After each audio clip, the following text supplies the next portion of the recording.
ko mun san da me za mu iya kawo ƙasar mu ci gaba?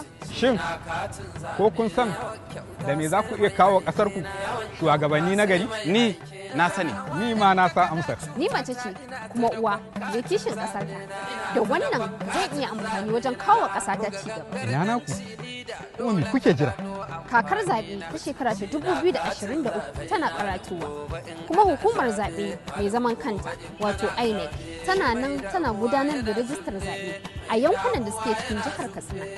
Zambi in an tantance ne ina dariya ina dube ana dariya ana dube daɗin duniya. Mahimmancin yin rajistar zaɓe wato PBC ya isa domin shine makaman farko da zai iya kawo ƙasa ta ci gaba wajen kawo gwamnatin da za ta iya yi mini adalci. Ku sani da katin zaben nan ne kaɗai za ku iya zama silar kawo wa al'ummarku farin ciki. Ku tuna fa sai kun je kun yi rajistar zaben nan kafin ku same ta. Sannan sai da katin zaben nan ne kaɗai za ka iya kaɗa ƙuri'a. Sai da ƙuri'arka sannan shugaban da kake so ka zaɓa zai iya samun nasara. Duk wanda shekarun haihuwarsa suka kai 18 Da wanda ba su yi rijista ba.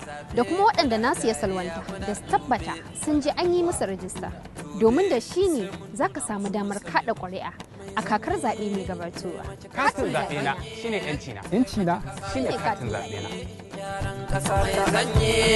Gyaran ƙasa ta zanye in kishin ƙasa ta zanye in kishin ƙasa ta zanye in ceto ƙasa ta zanye in ceto ƙasa ta